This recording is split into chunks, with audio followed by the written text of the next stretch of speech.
Mayong gabi kanatong tanan mga bagong binuhat sa Dios. Mayong gabi mga kaigsuonan. So daghang salamat una-una sa Ginoo sa tanang pabor, panalangin, kadaugan na iyang gihatag sa atong mga kinabuhi. So ning gagabion igsuon, gusto ko mo-share sa inyo about the four fundamental questions of life. Again, the four fundamental questions of life. So unsa man ning upat ka importanteng pangutana igsuon kanatong mga tao ibabaw aning kalibutan. Sa panigsuon, we will go sa ato ang topic, the four fundamental questions of life. So mo ni mga pangutana igsuon nga dapat natong mahibal-an o dapat patubag nato sa atong mga kinabuhi. Okay? So number one is, who am I? Okay? Kinsa ta? Ibo ko igsuon nga kaila ta sa atong ngalan, edad, as tagapuyo sa atong mga ginikanan. Mo ni mga basic nga mga kining pagpaila-ilan nimo o nato sa atong mga kagalingon. But physically, kay balo bata sa atong identity. Kay balo bata nga kanang ang Dios nagbuhat og lalaking babae lamang. Kaya daghang sa mga tao mo digsuon nga maingon kuno sila nga lalaki sila pero natrap daw sila sa kining babae nga babae daw sila pero natrap daw sila sa lalaki nga kining lawas. So daghan kay mga tao karon nga wa sila kaila sa ilang identity. So nya ari po ta sa spiritual nga bahin, daghan po sa mga tao igsuon wa sila kaila kung unsa ilang identity at tubangan sa Ginoo. Maingon sila nga Christian sila pero dili sila mainlan nga mga anak sa Dios kay sa pagkatinuod lang, spiritually speaking, kung gidawat nimo si Kristo nga Ginoong manluluwas, nga Bible, we are the child of God. John 1:12, kung imong gidawat si Kristo nga Ginoong manluluwas, kitagaan tagkatungod nga imong anak sa Dios.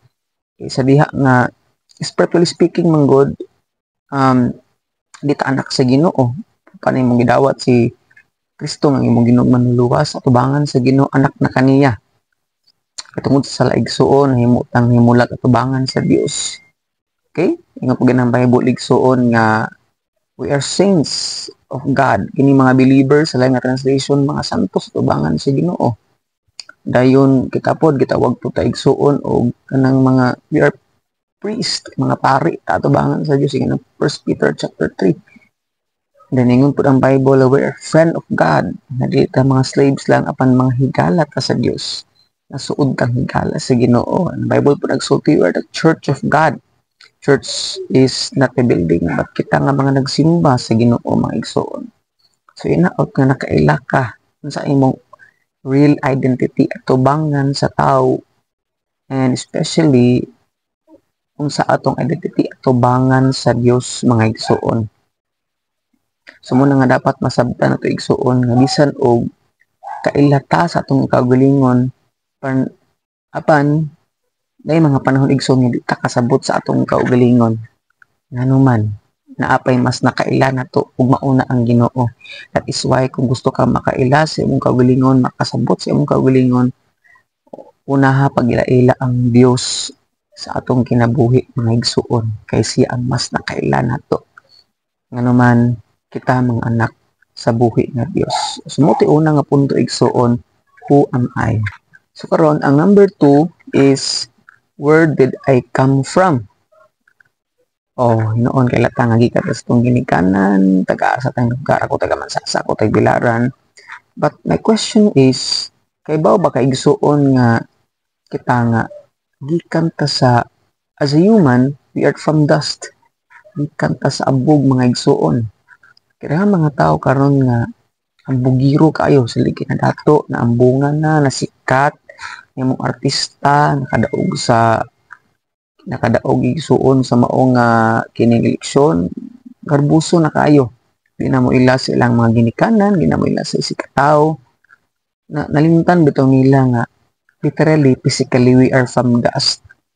Gibuhat sa Dios ang tao gikan sa abog. Gihuipan niya sa iyang gininhawa og nahimong tao. Pagkasulti, kita dapat manginambog igsuon nga naman. Gikan ta sa abog, ni kamatay na to. Mubalik ta sa pagkaabog. Nga wa gid tayo mahimo kung wala ang Ginoo sa atong kinabuhi ug mao na hinumdumi. Nga spiritually speaking, we are sinners. Makasasala tayo ng Romans 3:10. We are sinners. Walay tao nga matarong. There is no one righteous. Tabangan sa Dios. And then we are sinners that are saved by grace before the Lord. Makasasala tayo igsuon. Giluwas ta pinaagi sa grasya. Di ta ngayan nga luwason sa Ginoo tungod sa atong mga sala. But gihatagan ta niya sa kinabuhi. Walay katapusan tungod sa gugma. Grasya sa itong kinabuhi. Manang hinaot ba nga? Ngayon utang thankful sa tanan nato nga buhaton o ngayon utang thankful igsuon nga musimba tas Ginoo adlong linggo kay sa musugot tag sa dili mamatay ta igsuon atong biyaan ning ato ang kinabuhi babos kalibutan wa tay madala tubangan sa Dios ingon ang Bible sa Timothy sa pagkahimugso nato wa tay nadala inay kamatay usab nato wa tay madala. That is why dapat mo tang thankful sa Ginoo musimba ta sa Dios nga naman kanang matag adlaw igsoon gasa na libreng gasa na sa Ginoo nga may utang mapasalamaton sa Ginoo mga igsoon kay kung wa pa ta gipakamatyan ni Kristo sa krus kalaglagan sa impierno ang atong dangatan igsoon muna kaduhang dapat masabtan nato that where did I come from? We are from dust and we are sinners saved by grace. Butang matay angay kapanginambog dapat ang magpasalamat sa Ginoo sa matag adlaw dapat ang musimba niya naman kanang wa tay mahimo kung wala ang Ginoo sa tong kinabuhi. Number 3 igsuon nga point na gusto ko ipasabot sa matag usa kanato is that what is the meaning of my life? Ikaw kayo ba ka na anong natawo ka ibabaw sa kalibutan? Say tumong nganong natawo ka sa kalibutan, say tumong nganong eskwela ka, say tumong nganong katrabaho ka, nangalagat ka sa Ginoo. Unsa di purpose mong gibuhat ka sa Dios kay ang tao igsuon magbuhat sa usa ka butang na adyo tumong. Di pwedeng gahimo ang tag-iya sa lingkuranan nga kay o siling naw dili. Kahimo sa lingkuranan no naman na si purpose ng gibuhat ni ang lingkuranan para lingkuran nga na usab si Lord sa atong kinabuhi. Kasi purpose nung gibuhat niya dili lang para mag-eskwela, makatrabaho, makapamilya, mamatay dili lang kana ang purpose si Ginoo, dili lang para madato. Musikat ng mga artista kung dili na purpose si Lord igsuon kay ang amigas. Tanaw ni mga amigas igsuon. Kag mayroon na sila po natin makatunan unsa man ang mga amigas, mga hulmigas patud pa sa uban na sa ating init manguha sila pagkaon para sa ating uwan kay bawo sila nga ating uwan di na sila magkakapagkaon so nasa lay purpose di sila magpinapulan sige sila kugi para inang ating ulan di na sila maghagog pagkaon dat na sila makaon igsuon so ang tao unsa man di purpose sa tao manong gibuhat as Ginoo ingon ang Bible igsuon nga sa Revelations 4:11 o Ephesians 2:8-10 nga nataw ta nga mga tao igsuon para dai magbuhat og kahimayaan sa Ginoo mga lagad sa Dios ug musimba sa Ginoo ining gibuhat dita sa Ginoo igsuon nga kanang lipayon nato ang nagbuhat ini ingon pa ganing 1 Corinthians 6 nga gilukat sa Ginoo gikan sa sala aron dili na ta magkinabuhi para sa kagulingon gamito nato ang atong lawas para sa ikalipay sa atong Ginoo mga igsuon kay just like the story sa demon possessed nga tao demon possessed siya gideliver siya sa Ginoong Hesus gikan sa pag-possess sa mga demonyo niya ingon siya nga Lord gusto kong uban nimo pero unsay gisulti ni Jesus lakaw hinuon balik sa inyo ag iwali ang gibuhat ni Lord sa imong kinabuhi.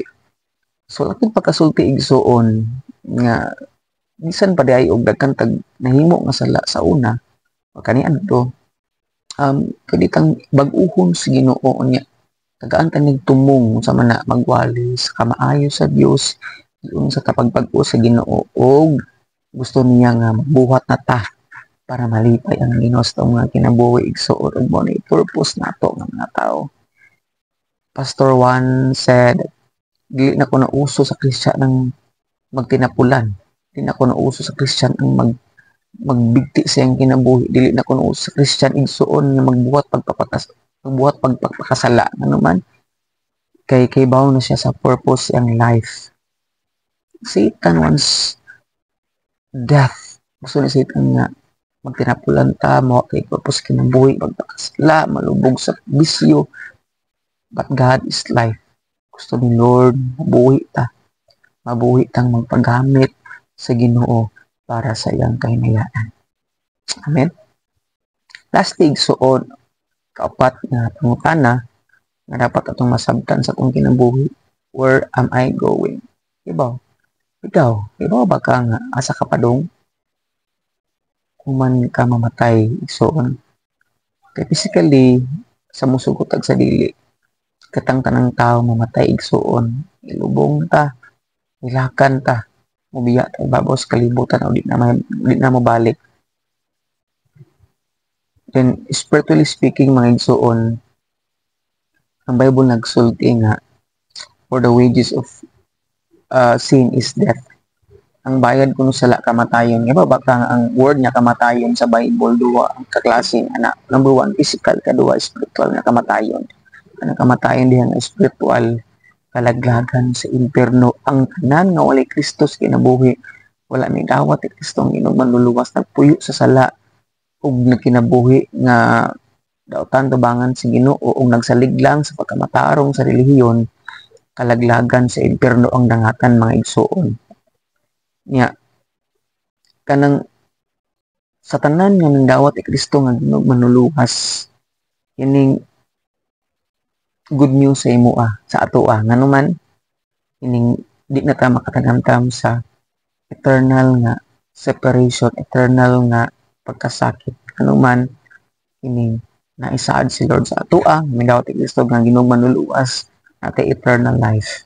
Apan ang gasa sa Dios mao ang kinabuhing walay katapusan nga naa ni Kristo Jesus nga atong Ginoo. Mo nang nga akong punto mga igsuon is dapat samtang napata sa kalibutan kining dapat prepared ta sa pagbalik sa Ginoo. Wata kaybaw sa pagbalik sa Lord. Ingon ang Bible sama sa kawatan igsuon nga di siya magpahibaw sa siya mabalik.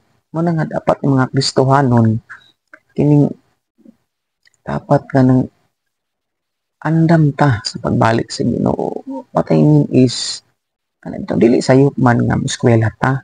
Dili sayop nga mo trabaho ta, mag-business, may mga pangandoy sa kinabuhi, but naot na andam ta sa kanunay nga kung mabalik si Lord or kung kwaon ta sa Ginoo babaw sa kalibutan, andam ta nga kitang tanan sure yun na malangit ta igsuon. Kaya ingon ang Bible nga sa Revelations ang dapat ang atong bisti kining dapat balaan sa kanunay.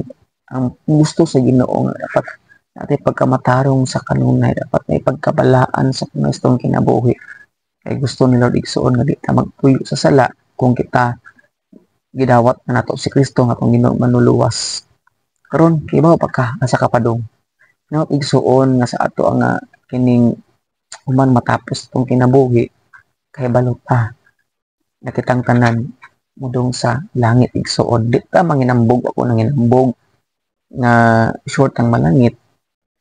But ang Bible nagsulti ang tanan nga nito midawat ni Kristo nga Ginoo manluluwas may kinabuhing walay katapusan. Ayo duhay ang Bible. Di na kinahanglan magbuhat pagmatarong, musulod sa usa ka simbahan para maluwas. Kay kumutuo ka ni Kristo nga Ginoo manluluwas, sure kang malangit. Apan, mabiya kasi mong sala o mga lagad sa Ginoo. Nga naman, mga gusto o kabubuton sa Diyos ito mga kinabuhi. Kung ang pagbuhat sa mga butang nga sobra, makadaot sa ato apan ang pagpangalagad sa Ginoo ang paghilugma sa Dios sa sobra dili makadaot igsuon. Naman ay gusto ni Lord sa atong mga kinabuhi. Amen. Ay igsuon nga na-bless ka o nakatunan o i-share ni sa abang tao kay kubaw ko makatabang ni natong tanan. Mo igsuon God bless ka atong tanan.